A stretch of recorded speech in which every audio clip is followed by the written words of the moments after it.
एक लड़की कागज के फूल बेच रही थी, लेकिन वो फूल कोई भी नहीं खरीद रहा था। तब एक अच्छी विच वहाँ पर आकर उसके फ्लावर्स पर मैजिक करके उन्हें खूबसूरत और अच्छी फ्रेग्रेंस वाला बना देती है। अब ये विच आखिर कौन थी और उसने ऐसा कैसे किया? अब इसी के साथ हम देखते हैं एक विच को जो जंगल में अकेली रहा करती थी और उसका नाम द लिटिल विच था। और यहीं पर हम देखते हैं कि वो मैजिक करने की प्रैक्टिस करती रहती थी, लेकिन उसका कोई भी जादू सक्सेसफुल नहीं हो पाता था। उसके साथ जंगल में एक मेंबर और भी रहता है जो कि लिटिल विच का फ्रेंड था और वो एक क्रो था जो कि लिटिल विच को अच्छी अच्छी बातें सिखाया करता था। अब लिटिल विच अपने फ्रेंड यानी उस क्रो को कहती है कि मुझे भी उस एनुअल पार्टी में जाना है जहाँ पर रात में सारे विचेस डांस किया करती थी और वहाँ पर वो काफी इंजॉय भी करती है। तो वो क्रो उसे बताता है कि तुम उस पार्टी में नहीं जा सकती क्योंकि वहाँ पर सिर्फ इनविटेशन वाली विचेस ही जा सकती हैं और तुम तो वहाँ पर इनवाइटेड भी नहीं हो और साथ साथ तुम बहुत छोटी भी हो। तब लिटिल विच कहती है कि मैं छोटी कैसे हो सकती हूँ क्योंकि मेरी उम्र 127 साल है। अब यहीं पर हमें दो बच्चे दिखाए जाते हैं जो कि सिबलिंग्स थे। उनमें जो लड़का होता है यानी जो भाई होता है उसका नाम थॉमस होता है। यहाँ पर थॉमस अपनी बहन से पूछता है क्या तुमने कभी कोई विच देखी है? और इन बच्चों को ये बात भी पता होती है कि साल में एक बार सारी विचेस डांस करने के लिए इकट्ठा होती है। रात के टाइम लिटिल विच अपने घर में चुपके चुपके से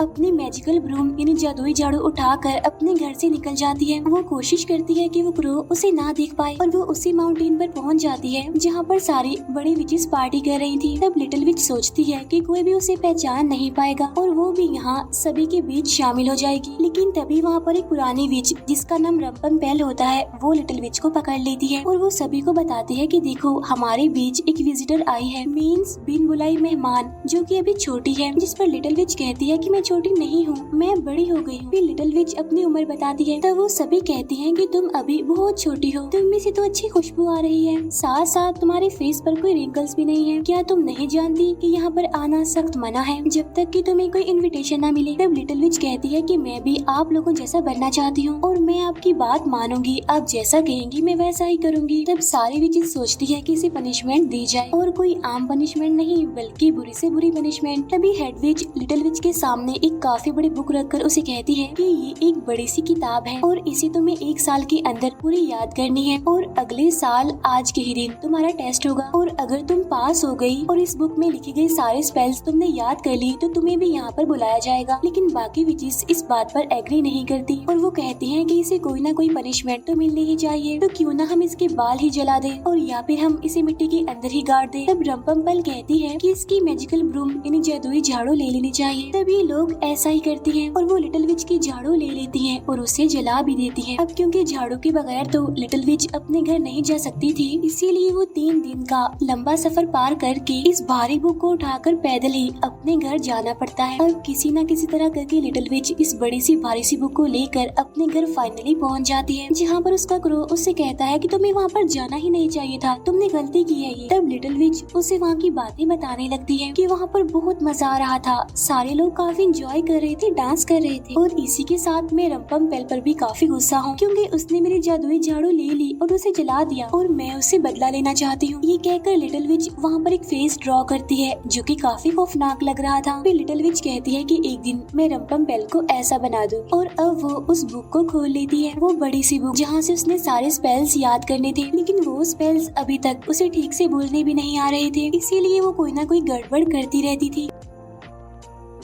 फिर एक दिन वो जंगल में देखती है कि कुछ औरतें छोटी लकड़ियां जमा कर रही हैं और वहाँ हवा ना चलने की वजह से वो औरतें काफी परेशान भी थीं। तब ये देखकर लिटिल विच अपना मैजिक करती है जिससे वहाँ पर काफी तेज हवा चलने लगती है, जिससे होता ये है कि छोटी लकड़ियाँ वहाँ पर आकर गिरने लगती हैं और एक जगह पर इकट्ठा हो जाती हैं। लेकिन तभी वहाँ पर जर्नल पहुँच जाता है जो उन औरतों को कहता है कि तुम ये लकड़ियाँ कहीं पर भी नहीं ले जा सकती। तब लिटिल विच उस पर भी मैजिक कर देती है जिससे वो जर्नल अब कह देता है कि तुम ये सारी लकड़ियाँ ले जा सकती हो। तब लिटिल विच उस जर्नल को कहती है कि तुम मुझे मेरे घर पर छोड़ दो। अब उस जर्नल के ऊपर इतना मैजिक हो चुका था कि वो लकड़ियों को भी अपने पीछे उठा लेता है और साथ साथ विच को भी। जब लिटिल विच घर आती है तो वो क्रो उससे कहता है कि तुम्हें ऐसा करना नहीं चाहिए था, तुमने उन औरतों की हेल्प की तो ये तो अच्छी बात है, लेकिन इसका मतलब ये नहीं कि तुम उस जर्नल से बदला भी लेती। अब क्योंकि लिटिल विच के पास उसकी जादुई झाड़ू नहीं थी, इसीलिए वो मार्केट में जाती है नई झाड़ू खरीदने के लिए, जहाँ वो बाजार जाकर बहुत सारी चीजों को नोटिस करती है। वहीं पर उसे ब्रूम की एक शॉप मिल जाती है। वहाँ वो देखती है कि छोटी बच्ची यानी थॉमस की बहन खड़ी हुई है, जिसकी मदर के पास कैंडीज दिलवाने के पैसे नहीं थे। इसीलिए पहले लिटिल विच अपने लिए ब्रूम पसंद करती है और साथ साथ वो कुछ कैंडीज भी खरीद लेती है। और जब थॉमस की सिस्टर अपनी पॉकेट चेक करती है तो उसमें से कैंडी निकलती है और ये देखकर उसे समझ नहीं आती कि आखिर उसके पास ये कैंडी कहाँ से और कैसे आई। वहीं पर लिटिल विच एक लड़की को देखती है जो कि कागज के फूल बेच रही थी। वो लड़की उसे बताती है कि ये फूल कोई भी नहीं खरीद रहा है और तभी लिटिल विच उन फ्लावर्स पर मैजिक करके उन्हें खूबसूरत और अच्छी फ्रेग्रेंस वाला बना देती है, जिससे उस फ्लावर्स वाली लड़की के सारे फूल बिक जाते हैं। और ये देखकर लिटिल विच बहुत खुश होती है और अब यहाँ पर उसके पास अपनी झाड़ू भी आ चुकी थी, इसीलिए वो उस ब्रूम का यूज करके उड़ के अपने घर जाती है। उधर थॉमस और उसकी सिस्टर अपना रास्ता भूल गए थे जंगल में और इसीलिए वो लिटिल विच के घर भी पहुँच जाते हैं। तब वो दोनों बच्चे उसे पहचान कर कहते हैं कि ये तो मार्केट वाली लड़की है। तब लिटिल विच खाने के लिए उन्हें बहुत अच्छी अच्छी चीजें देती है और तब थॉमस की सिस्टर उससे यहाँ पर पूछ लेती है कि क्या तुम विच हो, यानी क्या तुम चुड़ैल हो। तब थॉमस अपनी बहन को कहता है कि तुम्हें उससे ऐसी बात नहीं पूछनी चाहिए थी। और तब लिटिल विच यहाँ पर उन्हें अपना मैजिक करके दिखाना शुरू कर देती है। तब वो बच्चे उसका मैजिक देखकर बहुत खुश हो जाते हैं और बाद में वो लिटिल विच से अलग अलग चीजें करने के लिए कहते हैं। तब लिटिल विच वो सारी चीजें उन बच्चों को करके दिखाती है और साथ साथ वो अपने घर की हर एक चीज से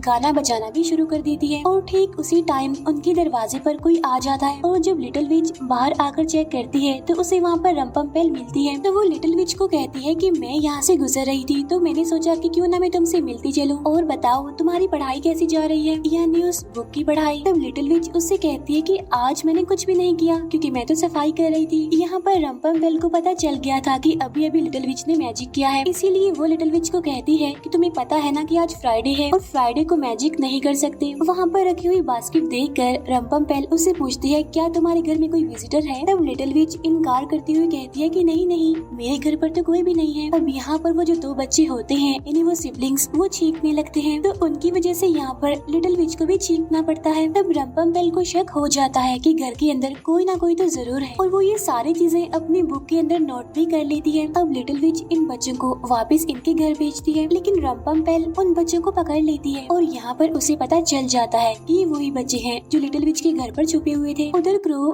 लिटिल विच को समझा रहा होता है कि जब तुम्हें पता था कि फ्राइडे को मैजिक नहीं करते तो फिर तुमने मैजिक क्यों किया। तब लिटिल विच कहती है कि मैं तो उन बच्चों को बस खुश करना चाहती थी। अब लिटिल विच यहाँ पर उस बुक को पूरे साल बहुत अच्छे से पढ़ती है ताकि वो सारे मैजिक स्पेल्स याद कर सके और वो हर टाइम कोशिश करती भी रहती थी कि वो इन स्पेल्स को ठीक से बोल सके। अब इसके बाद यहाँ पर विंटर सीजन आ गया था जहाँ क्रो को सर्दी लगने की वजह से वो बाहर जाने से मना कर देता है। तब यहाँ पर लिटिल विच कहती है कि मैं जरा ताजी हवा में फ्रेश होकर आती हूँ। अब लिटिल विच जब मार्केट में पहुँचती है तो वहाँ पर देखती है कि कुछ बच्चे खेल रहे हैं, लेकिन दो शरारती बच्चे वहाँ पर आकर उन्हें परेशान कर रहे हैं। इसीलिए लिटिल विच अब वहाँ पर आकर मैजिक करती है उन दोनों शरारती बच्चों को सबक सिखाने के लिए। इसीलिए वो दोनों बच्चे वहीं पर बर्फ में फंस जाते हैं। तब बाकी सभी बच्चे ये देखकर खुश हो रहे थे और जब उनमें से एक बच्चा उदास होकर वहाँ से जाने लगता है तो लिटिल विच उसका पीछा करती है और यहाँ पर रंपम्पेल भी मौजूद थी। लिटिल विच उस बच्चे से पूछती है कि तुम मुझे थोड़ा परेशान लग रहे हो तो मुझे बताओ कि आखिर क्या बात है। तो वो बच्चा बताता है कि जो आदमी मुझे मार रहा था असल में वो मेरे फादर हैं और उन्हें जुए की लत लग गई है और वो सारे पैसे उसी में वेस्ट कर देते हैं। तभी सुनकर लिटिल विच उस बच्चे की हेल्प करती है और रात में वो उसी जगह पर पहुँच जाते हैं जहाँ पर उस बच्चे के फादर जुआ खेलने आया करते थे और वो लोग वहाँ पर गेम खेल रहे थे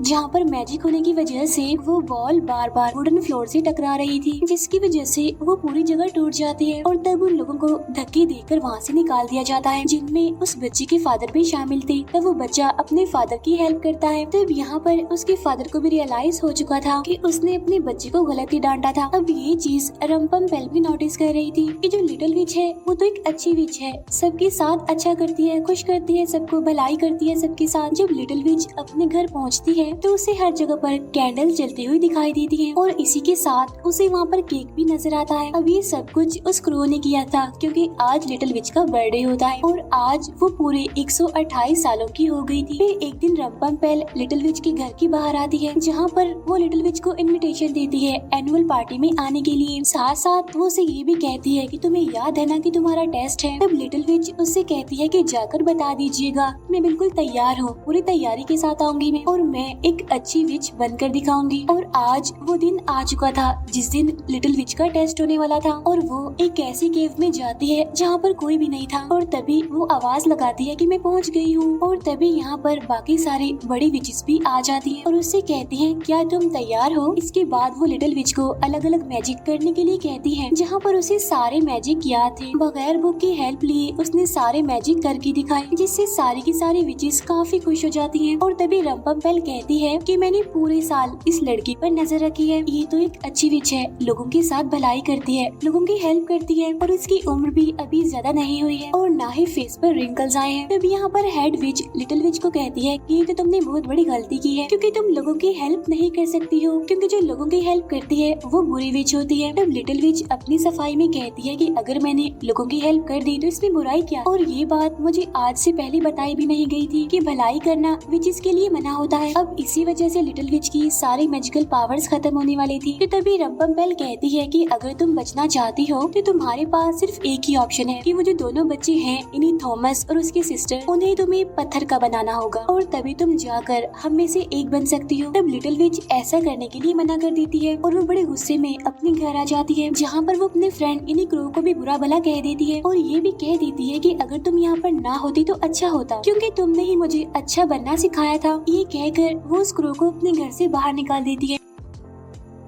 अब पूरा एक दिन होने वाला था इसीलिए वो उन सिबलिंग्स यानी थॉमस और उसकी बहन के पास पहुंचने वाली थी। उन विचेस की बात मानकर उन्हें पत्थर का बनाने के लिए वो स्पेल्स भी पढ़ती है लेकिन वो ऐसा नहीं कर पाती। लिटिल विच उन दोनों बच्चों को बताती है कि मैं कोई बुरा काम नहीं कर पा रही हूँ। तब वो दोनों बच्चे कहते हैं कि इसमें कोई बुराई नहीं है बल्कि ये तो अच्छी बात है। तब लिटिल विच उनसे कहती है कि आज मेरे जादू की आखिरी रात है और इसके बाद मैं कभी भी जादू नहीं कर पाऊंगी। लेकिन तभी लिटिल विच उन बच्चों के चारों तरफ एक जादुई घेरा बना देती है ताकि कोई दूसरी विच आकर उन्हें नुकसान ना पहुंचा दे, उन्हें परेशान ना करे। तब रंपम्पेल वहाँ पर आकर लिटिल विच को कहती है कि अगर तुमने इन बच्चों को ना मारा तो मैं मार दूंगी इन बच्चों को और ये बात तुम भूलना मत बल्कि याद रखना। अब जब लिटिल विच घर आती है तो वो सोचती है कि अगर ये मैजिकल बुक ही खत्म हो गई तो सब कुछ खत्म हो जाएगा क्योंकि किसी भी विच को एक भी स्पेल याद नहीं है। इसीलिए लिटिल विच सारी तैयारी करके उन स्पेल्स को याद करके चली जाती है। लेकिन जब वो अपनी पॉकेट के अंदर मैच बॉक्स डालती है तो वो मैच बॉक्स वहीं पर गिर जाता है। अब यहाँ पर वो क्रो सोचता है कि उसे लिटिल विच की हेल्प करने के लिए जाना चाहिए और आज की रात वही रात थी